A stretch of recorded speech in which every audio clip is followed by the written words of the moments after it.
Hello. So this reading is for Alex, and I'm going to do a little general reading. I'm going to start with the dominant energy, and then we'll see something that you could, should, or have been focusing on, and then maybe we'll get a next step or some clarification from that.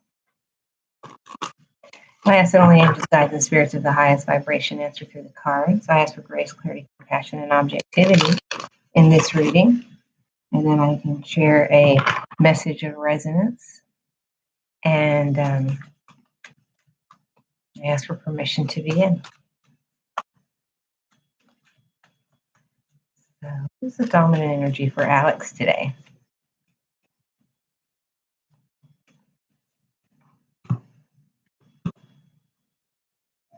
Forgiveness. The dominant energy for you right now is forgiveness. Now, this is from my deck, personal deck, the celebration deck. So the dominant energy is forgiveness. And when we get forgiveness in the dominant energy, this is very often where you kind of need to forgive yourself in addition to forgiving other people. And we hear a lot, people say, well, I forgive, but I never forget. And I'm here to tell you that very often, dare I say always, that if you have not forgotten, you have not forgiven. That doesn't necessarily mean that you've forgotten the lesson that an obstacle, a trial, or a difficult time taught you, or even a wonderful time, because we get lessons all the time. We can learn from good examples as easily as we can learn from difficult ones. But when it comes in the dominant position like this, and it's very powerful, and it's easier to forgive other people. It's sometimes it's not easy, but it's easier to forgive someone else than it is for us to forgive ourselves. And we very often don't even see what it is we need to forgive ourselves for. So with this in the dominant energy, the suggestion is you're being highly encouraged to be kinder to yourself, be gentler to yourself. Recognize that if you were the same person you used to be, then we would be having a different discussion. But you are not. You are not who you were last week, last month, last year. You are not who you were when you were a child. You were, if there's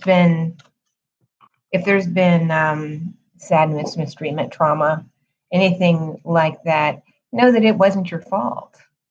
And please recognize that other people's choices and behaviors are a reflection of them. They are not a reflection of you. And so while you may have been in the line of fire, you're not really the target. Hurting people hurt people. So it's okay for you to let go of the lessons that you learned from wounded people. And forgive yourself for allowing them to rob you of your joy. Forgive yourself for allowing them to maybe slow your progress a little bit. Forgive yourself for not seeing the truth, not following your intuition. There's so many things that we can do to hold ourselves back.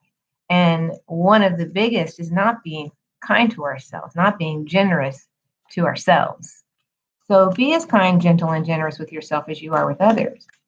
If the situation were such that your best friend was telling you a story, what would you say to them? Talk to yourself like you're talking to the person that you love the most. And it's forgiveness is never for the recipient; it's for the person who's given it. But the greatest gift that you can give yourself is to love yourself, and we forgive those we love. So dominant energy is forgiveness. So let's see now what you need to focus on, or should focus on, or have been focusing on. This card usually pops up with something that needs your attention.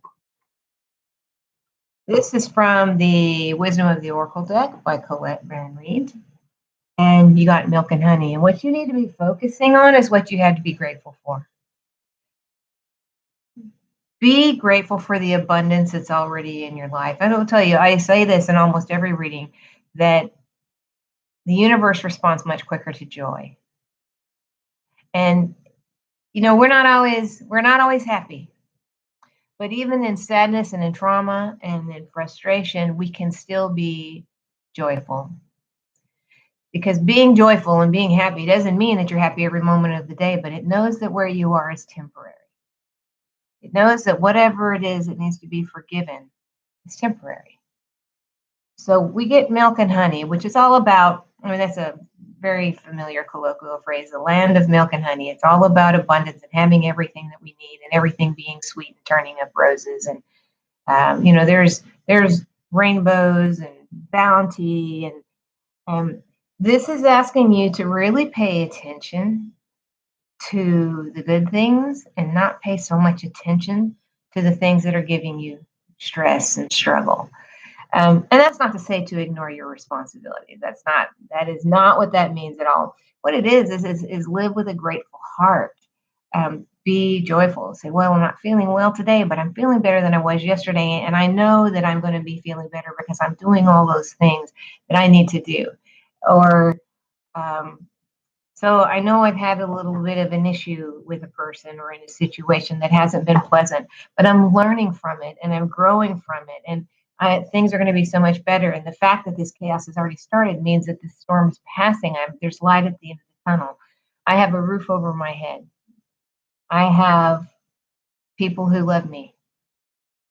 I have a dog who's very happy to see me as soon as I come back from taking out the trash. Whatever it is, we all have things to be grateful for. When Oprah Winfrey first started talking about her gratitude journal, she said, you start every day writing down just 5 things. And then very often it starts with a list of 5. And then shortly, the more you do that, the more you focus on that, you end up writing pages and pages and pages rather than I woke up today, I'm breathing today, I slept in a soft bed last night, I didn't have any nightmares, whatever those things. But breathing and waking up can count as 2. So in your what to focus on, you got the penultimate card of abundance and bounty. You're being asked to look around and focus on what you have. Now, we live in a society that teaches us to be very goal-oriented, very, very goal-driven and ambitious and constantly reaching for more. And I'm not suggesting that we shouldn't be goal-oriented. If you don't know where you're going, you ain't never going to get there. So what I am suggesting is the way the law of attraction works, the way the law of manifestation works. If we are really hyper-focused on a goal, we are actually focused on what we have not yet achieved. We're focusing on what we lack. We are living in a spirit of lack. Well, what we focus on is what we produce. It's what we draw to us. It's what we attract. It's what the law of attraction is. So you're being asked to be in the moment. It's great to have goals. It's great to have drive and ambition. Don't miss the magic of the journey that you're on. Don't miss the magic of the moment that you are in because you're so hyper-focused on what might be or what was. Because there's abundance all around you. There are people to be met. There are experiences to be had. There is music to be danced to. There are new foods to try. There's so many things. You're not where you want to be, but you're not where you were. You're being asked not to spend so much time focused on the future, on what may or may not ever happen. You're creating the future right now. So that's where your focus needs to be. And don't spend so much time looking back either. You did the best you could then. You are a different person now. If you're in the exact same situations with the exact same people, you'd respond differently. So it's okay to look back and say, this is what I learned from that, and I'm going to keep this, but I don't really need that, and this is where I'm going, and this is what I want to do, and in order to get there, this is what I'm going to do right now in this moment. So that's such a beautiful message because it gives you permission to be happy in the moment that you're in. There's absolutely nothing preventing you from feeling joy. And I'll say it again, the universe responds much quicker to joy. So even if you're in a stressful spot, say you've just started a new job, or you're looking for a new job, or you're just finishing school, you're thinking about going back to school, or you're looking for a new relationship, or you've been in a relationship, or it's time for that relationship to take the next step. I mean, it doesn't really matter what it is. The moment that you're in is the only one that matters right now, especially if you're working on your goals. And that's not what we're taught. Look, I'm blowing you a kiss. We're not taught that. We're taught to be very, very focused on where we're going. But doesn't it make more sense to be focused on how we're going to get there? And by the way, when we're thinking about things, when we're trying to manifest things, our job is to know what we want, to know why we want it, how is it going to contribute. The how it's going to happen is not our job. The how is Spirit's job. You are in this life in creation with Spirit. And Spirit wants nothing more than for you to find your peace, to find your joy, and to give you what you ask for. And by the way, what you want in your life is not only attainable, but you deserve it. Yeah, you have to ask for it. So let's see. What's something you can do with the next step for you? Go with the flow. This deck, let's see who the author is. This is a fairly new deck for me. This is called the Divine Energy Oracle. And Sonia, I'm going to destroy this name. Can I just show you so I don't have to say it badly? It's a word I should probably know, her last name. But it's go with the flow, which goes perfectly with your pay attention to what's going on in your moment, in the moment. Pay attention to all the abundance that you have at the moment. Don't be focused on what you don't have. Be focused on what you do have and go with the flow. Now, here's what's important about go with the flow. First of all, we're not forcing things. We're not trying to make things happen. We're not settling in order for something to happen in our own time. When we go with the flow, we're basically taking the path of least resistance at the moment. We're allowing things to unfold. We're allowing things to happen as they're supposed to happen. So all the things that lead up to that to make the thing perfect have time. We're gonna let the seeds germinate for a little while, and let them, so that when they come up, they're perfect. Now, what I will tell you is, with these 3 cards, be kind to yourself. Forgiveness. Forgive yourself and forgive others. Recognize that they're doing the best they can do. Their best may not be good enough for you. It may not be a perfect match made in heaven. And when I talk about people, I'm talking about people and situations, and all types of people and all types of situations. Because how we manage one thing is how we manage everything. So it could be romantic, it could be work relationships, it could be familial relationships.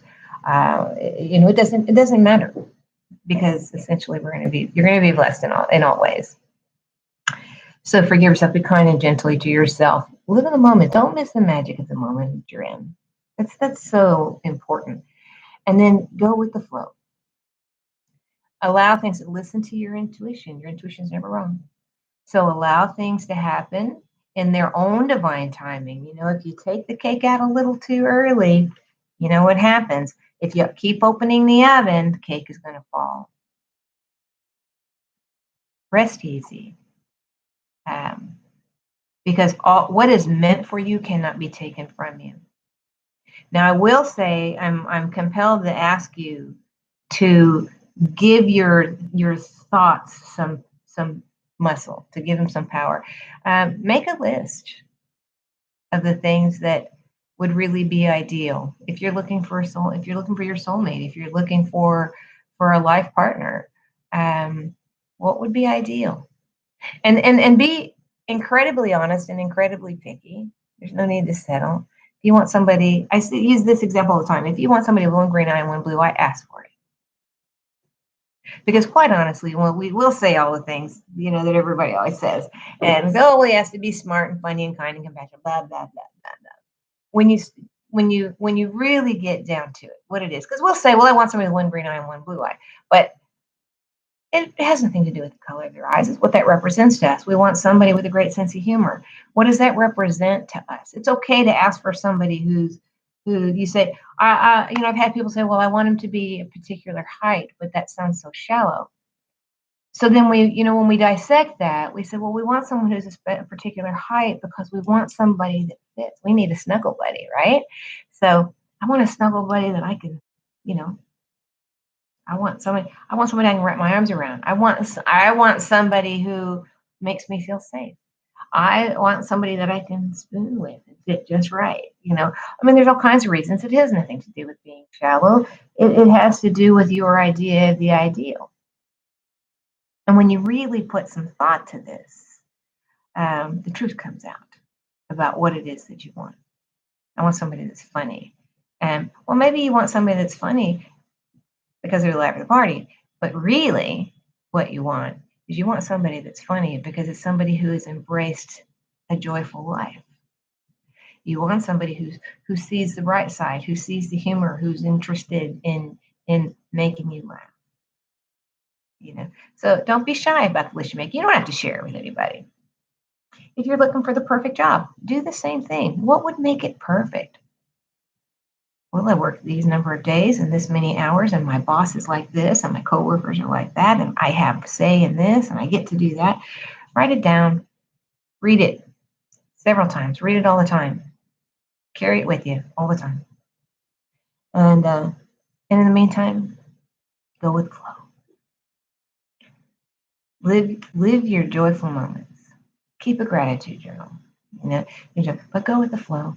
Allow things to happen in their own divine timing so that you don't take that cake out of the oven too early. And I think you will find that the things that have felt for a while out of your reach for a while, you will find are much closer than they seem. It's like that mirror on the side of your car. Objects in the mirror are much closer than they appear. And I'm going to look at the underlying of what to focus on card, and it's serendipity. And serendipity is all about watching for signs and symbols and paying attention to what's going on around you. Again, being in the moment and paying attention to what's going on. And the underlying and what in your next step is to claim your art. And this is about the art of the art of living. So claim your art. What are you passionate about? What really brings you a tremendous amount of joy? Do that. Whatever you have to do to increase your joy quotient is what you need to be doing right now. And as you do that, and as you focus on that, and as you remember to forgive, be generous with your forgiveness to yourself and to others. It allows you to let go of the burdens that weigh you down and rob you of your joy. And it just makes you feel good. It's a lovely gift to give yourself. So I hope this resonated with you, Alex, and feel free to ask me any questions or clarifications if you feel you can do it in the comments. And I wish you the best, and I wish you joy and more love than you can wrap your arms around. And thank you for letting me read for you.